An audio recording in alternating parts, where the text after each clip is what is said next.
Bonjour à tous. Eh bien, prenons un instant aujourd'hui pour lire et méditer un passage du livre du ciel de Luisa Picaretta. Au nom du Père qui m'a créé, du Fils qui m'a sauvé et du Saint-Esprit qui me sanctifie. Amen. Jésus, je m'immerge dans ta divine volonté, je m'unis à toi, je m'identifie à toi, je me consume en toi, je fusionne ma volonté dans la tienne, je la fonds dans la tienne et je t'invite dans mon âme. Viens t'y établir, Seigneur, et utilise tout ce que je suis. Je te donne mes mains, mes pieds, mes yeux, ma bouche, mes oreilles. Prends tout, divinise tout, viens tout marquer du sceau de ton divin fiat et utilise tout pour ta gloire, Seigneur. Vraiment que ce soit toi à travers chacune de mes paroles, toi dans chacun de mes mouvements conscients et inconscients, que tout puisse être eh bien, une action de louange, de gloire et d'amour pour toi, au nom de tous. Jésus, merci, merci pour tout ce que tu fais pour chacun de nous, merci avec tes propres remerciements pour ton amour sans borne, ta miséricorde inconditionnelle. Vraiment, je suis tellement heureuse d'être ton enfant. Et je voudrais te remercier aussi pour ce cadeau que tu nous donnes, ce cadeau de la vie dans la divine volonté. Amène-nous là où tu veux. Ramène-nous à cette juste place d'enfant de Dieu, à cette place de propriétaire de tout ton royaume, à cette place que tu nous as réservée depuis le début. Vraiment, remplis-nous de toi, de ta présence, de ta lumière, de ton Esprit Saint, que nous devenions eh bien, des torches brûlantes de ton amour, vraiment de ta lumière à toi. Et que nous puissions, par cet amour, eh bien, toucher nos frères et sœurs et te les ramener, Seigneur. Toi en nous qui fais le travail. Merci, Seigneur. Maintenant, dispose-nous tous pour recevoir ce nouvel enseignement, que tous ces mots que tu as bénis, ce sont les tiens. Tu l'as dit à Louisa, ce sont des parties de moi et vraiment, tu aimes chacune de ces parties.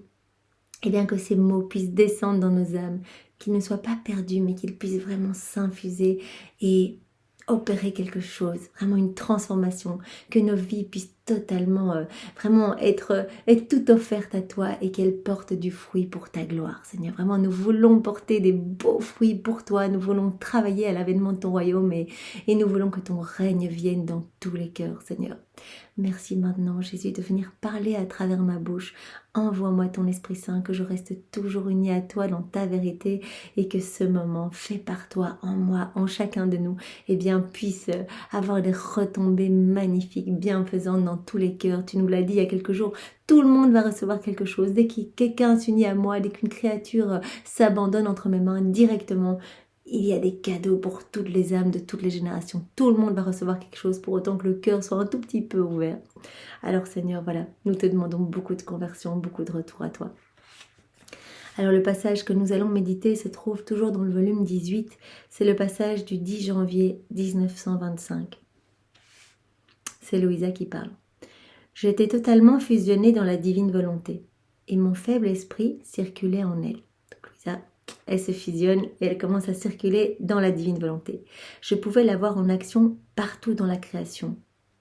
Oh, que j'aurais voulu l'accompagner continuellement et pour chaque acte qu'elle faisait, lui offrir mes petits retours d'amour, mes remerciements, ma profonde adoration et mon humble compagnie. Donc elle voit que la divine volonté se trouve partout dans chaque élément créé et donc elle fait ce que Jésus lui a enseigné, faire des rondes, donner un retour d'amour pour chaque je t'aime de Dieu déposé dans chaque élément créé. Donc elle répond à l'amour de Dieu en plaçant ses je t'aime dans chaque grain de sable, chaque étoile, sur chaque insecte, chaque animal, chaque bourgeon, chaque fleur, chaque oiseau. Voilà. Donc elle place ses bénédictions, son amour, ses réparations au nom de tous. Mon aimable Jésus bougeait en moi et me dit « Ma fille, ma volonté agit continuellement au milieu des choses créées, au profit des créatures. » La divine volonté est opérante et agissante partout dans la création. Mais qui amène à son achèvement ce que ma volonté y accomplit? Qui y place le point final? La créature, ou plutôt la créature qui considère toutes les choses créées comme provenant de ma volonté. Tout ce que fait Dieu dans la création arrive à son achèvement, à son aboutissement, pour autant que l'homme reconnaisse la présence de Dieu partout, pour autant que l'homme accueille en toute chose la divine volonté, considère toutes les choses créées comme provenant de la divine volonté. Voilà, nous maintenant on est complètement aveuglés, quand on est dans nos volontés propres, nos regards sont fixés sur les choses du monde, sur nos nombrils, on ne fait que des petites choses pour gonfler notre orgueil, notre ego, et on ne voit plus l'amour de Dieu partout.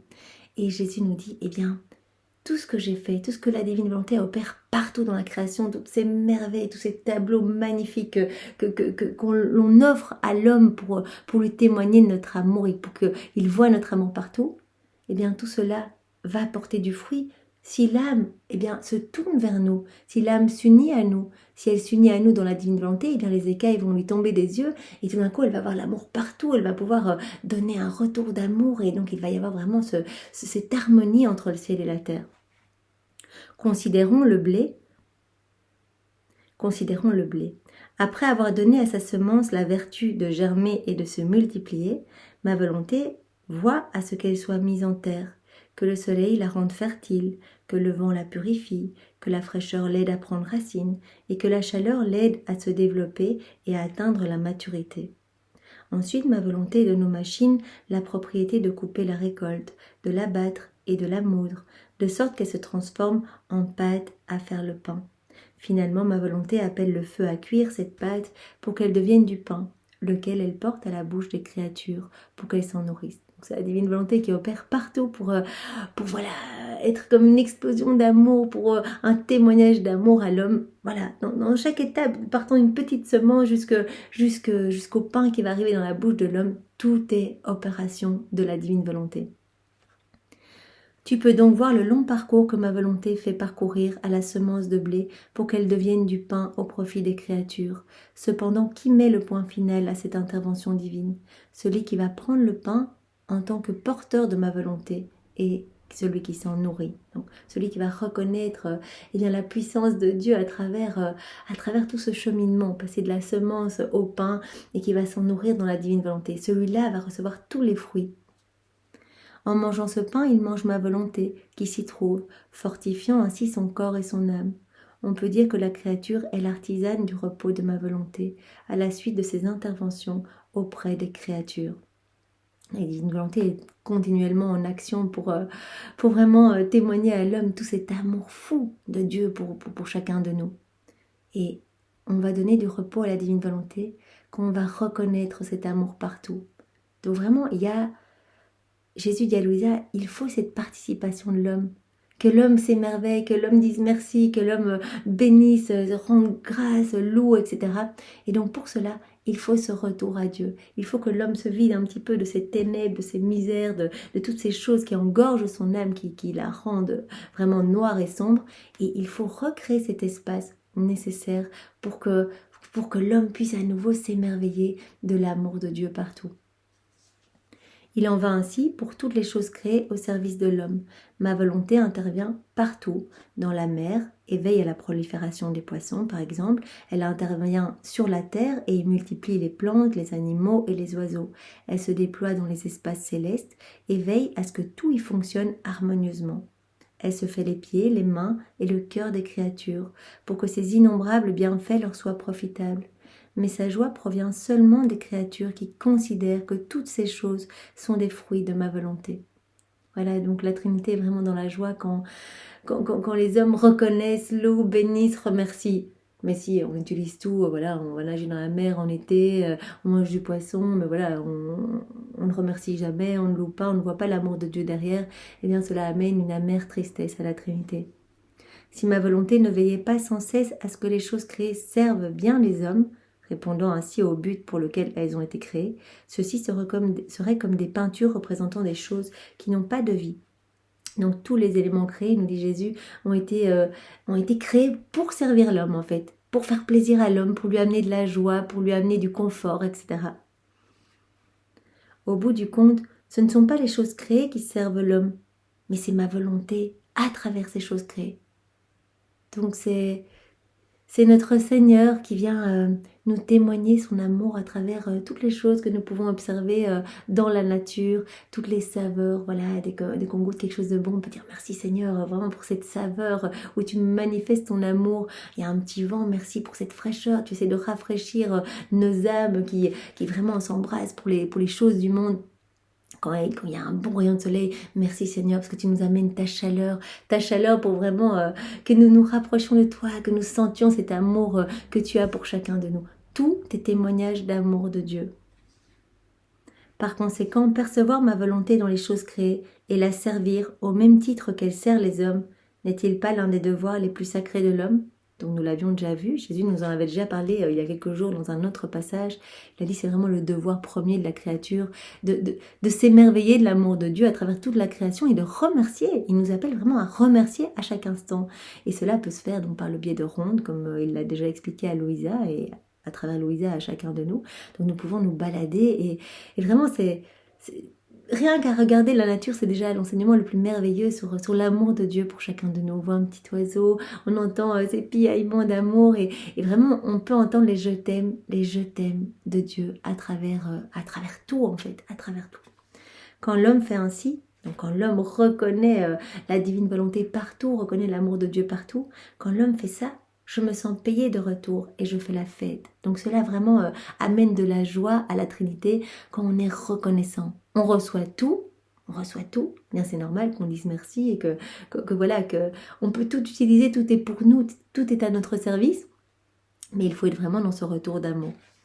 Et c'est pour cela que la ronde est importante, parce qu'on peut le faire au nom de tous ceux qui ne remercient pas, tous ceux qui n'aiment pas Dieu, tous ceux qui sont déprimés par la vie, qui ne voient pas toutes les merveilles, qui ne se rendent pas compte que s'ils sont en vie, c'est déjà un cadeau. Et donc vraiment, on ne peut pas pouvoir le faire au nom de tous. Le Seigneur nous disait, je pense que c'était dans le volume 12, qu'il suffit de quelques âmes pour rétablir cet équilibre entre le ciel et la terre, ce magnifique flux et reflux, voilà le flux d'amour de Dieu et le reflux des hommes qui disent merci. Donc il suffit de quelques personnes dans la divine volonté pour que vraiment soit restaurée cette harmonie entre le ciel et la terre. Il arrive à ma volonté ce qui arrive à un acteur qui veut donner un spectacle. Pauvre homme, quel travail ardu pour la préparation du spectacle, même en ce qui concerne les gestes, afin que le public soit amené tantôt à rire, tantôt à pleurer. Il transpire et se fatigue beaucoup. Quand tout est prêt, il invite le public. Et plus il voit des gens se présenter, plus la joie monte en son cœur, car le spectacle pourrait bien être un grand succès. Ce sera le cas si après la représentation, ses mains s'emplissent de pièces d'or et d'argent en confirmation de l'appréciation du public. Donc là, Jésus prend un exemple, il dit voilà, une personne qui fait un spectacle, trouvera de la joie s'il a de la reconnaissance, s'il voit le public content, qui donne une petite pièce pour montrer son approbation, applaudit, etc. Par contre, si après s'être tant préparé et avoir fait toute la publicité voulue, personne ne se présente, ou seulement quelques personnes qui quittent après le premier acte, pauvre homme, quelle souffrance! Comme sa fête anticipée se change en deuil. Voilà, c'est le deuil que vit la divine volonté, qui se donne à nous, qui prépare tout pour qu'on soit heureux. Tout est témoignage de merveille, de lumière et d'amour. Et nous, on arrive encore à tomber en dépression, à être dans une noirceur pas possible, à polluer la planète, etc. Qu'est-ce qui accable tant cet homme, par exemple dans l'exemple de l'artiste? Lui qui est pourtant un artiste chevronné. Ce qui l'accable tant, c'est le public ingrat qui ne remercie pas, qui a boudé son spectacle. Telle est la situation de ma volonté, qui dans le grand théâtre de la création montre les plus belles scènes pour la joie des hommes. Donc, dans la création, ce sont les plus belles scènes, c'est vraiment les spectacles les plus ravissants à travers les petits bourgeons, après le plus terrible hiver, tous les petits bourgeons qui reviennent, les jolies fleurs, les parfums dans la nature, etc. Donc, c'est comme ma divine volonté qui montre les plus belles scènes pour la joie des hommes, non dans le but de recevoir, mais dans le but de donner.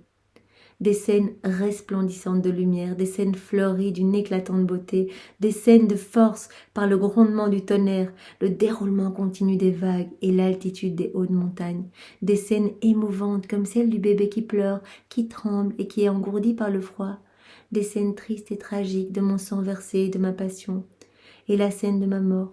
Aucun acteur, quel que soit son talent, ne peut m'égaler dans le montage de scènes magnifiques, toutes empreintes d'amour. Tout est témoignage d'amour autour de nous. Il suffit, cet après-midi, allons nous promener, allons nous émerveiller de tout cet amour. Vraiment, c'est immense. Mais hélas, combien de gens ne perçoivent pas ma volonté derrière toutes ces scènes et ne savent pas profiter des fruits qui en découlent? Ainsi, il change en deuil la fête que ma volonté avait prévue lors de la création et de la rédemption. Tout ce qui avait été prévu au moment de la création pour nous, pour nous garder continuellement unis à Dieu, eh bien, on voit que l'homme, voilà, il a choisi de se détacher de la divine volonté, de par la chute d'Adam, et puis voilà, tout a été tourné autour de la volonté humaine. Et donc finalement, tout ce qui avait été prévu lors de la création et de la rédemption ne trouve pas son parachèvement, parce que l'homme ne donne pas sa gratitude, son amour, et ne reconnaît plus Dieu nulle part. Par conséquent, ma fille, que rien ne t'échappe, considère toutes les choses créées comme des cadeaux de ma volonté. Voilà, donc ça c'est vraiment le mot d'aujourd'hui, prenons tout comme venant des mains de Dieu, que tout ce qu'il y a autour de nous, nous puissions le considérer comme un cadeau en fait. Tout est cadeau pour nous manifester l'amour divin. Considère toutes choses créées, qu'elles soient petites ou grandes, naturelles ou surnaturelles, amères ou douces, qu'elles t'apparaissent toutes comme des cadeaux de ma volonté. Bien voilà, nous allons essayer, Seigneur, donne-nous cette grâce de pouvoir nous émerveiller, viens vraiment nous ouvrir grand le cœur, viens nous disposer pour que vraiment les écailles tombent de nos yeux et que nous puissions à chaque instant t'aimer davantage face à tellement d'amour, que nous puissions te rendre ton amour. Seigneur, donne-nous cette grâce de pouvoir te servir et être continuellement dans ce retour d'amour, cette réciprocité d'amour avec toi. Merci Seigneur, avec tes propres remerciements, sois loué, béni et glorifié dans la divine volonté, dans ta divine volonté Seigneur. Au nom du Père et du Fils et du Saint-Esprit. Amen. Soyez tous bénis. Bonne journée à tous. Au revoir.